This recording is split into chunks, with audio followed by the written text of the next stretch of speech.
Bonjour Isabelle, bonjour Damien, bonjour Philippe. Bonjour on va Isabelle. démarrer avec vous, avec des conseils bien utiles. C'est vrai que dès qu'on bricole un peu, on a besoin d'un escabeau ou d'une échelle. Et j'ai l'impression qu'il y a des tas de modèles nouveaux qui se sont développés. Et il faut savoir choisir, c'est pas forcément évident. Il faut savoir choisir le bon escabeau, la bonne échelle. L'intérêt, c'est déjà d'avoir quelque chose de léger, de sécure, c'est-à-dire qu'on puisse monter en toute sécurité, Oui. qui se range facilement et qui soit aussi déco, qui soit pas moche, qu'on puisse utiliser Ça va également. être difficile, non? Si, vous allez voir qu'on a tout ça parfois regroupé en un escabeau ou en une échelle. En tout cas, que choisir pour monter sur un arbre ou sur un mur, c'est pas le même type d'échelle. Si on a une utilisation une fois par an ou régulièrement, c'est pas le même type d'échelle. Donc il va falloir choisir l'échelle face à ses travaux. Si on est un grand bricoleur ou si on bricole que de temps en temps. Si on a aussi des choses difficiles à faire, il va falloir choisir des échelles techniques, c'est-à-dire qui offrent des échelles spécialisées. Et il y a quand même un modèle un peu polyvalent pour tout le monde qui peut faire pas mal de choses ou non? Ouais, Yes. j'ai ça et vous allez voir vrai. ça en image, regardez. Monter, descendre, escabeau ou échelle en toute sécurité, c'est ce que vous proposent la plupart des modèles aujourd'hui. Encore faut-il bien les choisir selon l'orientation de nos travaux. De l'échelle simple à l'écarteur de mur, vous avez le choix dans les modèles. Misez déjà sur l'aluminium. Une échelle simple, c'est une échelle pour accéder à une faible hauteur et pour travailler à l'intérieur ou à l'extérieur sur des petits travaux en appui.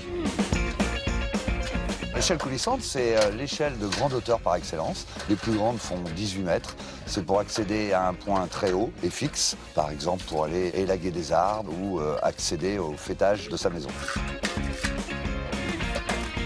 La troisième s'appelle l'échelle transformable. On peut en faire une échelle simple, on peut en faire une échelle coulissante, mais surtout aussi une échelle qui se met en position escabeau et autostable pour pouvoir travailler sans aucun appui. L'échelle écarteur de mur, c'est l'échelle qui permet d'accéder à sa gouttière sans avoir la tête contre la gouttière ou de pouvoir peindre une façade en prenant suffisamment de recul pour voir son travail et travailler aisément. Quelles sont les dernières tendances ? Les dernières tendances sont des échelles qui sont extrêmement polyvalentes. Alors on a des échelles télescopiques qui permettent d'accéder comme une échelle simple à un point haut, mais en pouvant la mettre dans le coffre de sa voiture. Et puis la deuxième génération, ce sont des échelles qu'on appelle multiposition, où on en fait un escabeau, un petit échafaudage, mais aussi une petite échelle. Pour des travaux plus simples, moins en hauteur, optez pour l'escabeau. Il se range facilement et s'adapte aux petits travaux de jardinage et de bricolage. Les dernières innovations sur les escabeaux permettent de rendre l'usage très confortable et surtout sécurisant. Donc on a des escabeaux avec des très larges marches qui permettent une montée plutôt confortable. Nous avons également des grandes tablettes porte-outils qui permettent d'intégrer un maximum de matériel. Et puis nous avons également des dernières générations d'escabeaux vraiment professionnels, plutôt typés chantier, qui ont un grand évasement sur le plan arrière et qui permettent d'enjamber les obstacles. Il y a aussi de belles innovations dans ce domaine. L'escabeau peut même devenir un objet esthétique et utile dans votre quotidien. On a par exemple des produits qui allient l'aluminium et le bois, qui ont été dessinés par des designers industriels et qui permettent d'avoir un produit 2 en 1 qui fasse à la fois siège mais également axé en hauteur. Échelle ou escabeau, à vous de choisir votre hauteur de travail. Et n'hésitez pas à être à 2 pour plus de sécurité.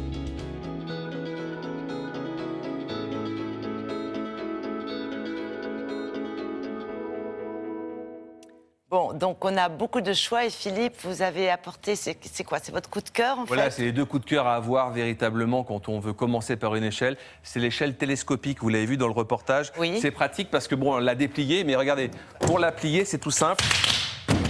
Voilà. C'est tout simple, ça se plie très rapidement, ça se transporte dans la voiture, c'est pas trop lourd. Et en plus, l'innovation, c'est qu'il y a la petite pochette pour mettre tous nos outils. Les outils. Et ça, c'est le petit truc nouveau, parce que de les avoir dans la poche, c'est là où on a un accident, on l'a dans la poche, on veut le prendre, Et oui, on tombe de l'échelle. Là, ouais. on a tout sur place, et c'est vraiment pratique, et ça se déploie aussi facilement que ça se reploie. Voilà, ça, c'est vraiment très bien, se déplie. Et puis, vous avez l'escabeau qu'on a vu également, qui est l'escabeau plutôt déco, qui vous permet de monter quelques marches pour prendre un livre dans une bibliothèque ou faire des petits travaux pour réparer une ampoule, etc. Pas mal, oui. C'est pas mal parce que on peut s'asseoir aussi dessus. C'est un tabouret, on peut lire. On est vraiment très bien assis puisqu'il y a une assise intéressante et surtout, il se plie et il se pose facilement. Donc voilà, c'est des choses qui se plient, qui tiennent pas de place et qui sont déco. Voilà. Écoutez, et qui sont légères. Oui, ça c'est très important aussi, la légèreté. Exactement. Bravo Philippe pour cette sélection.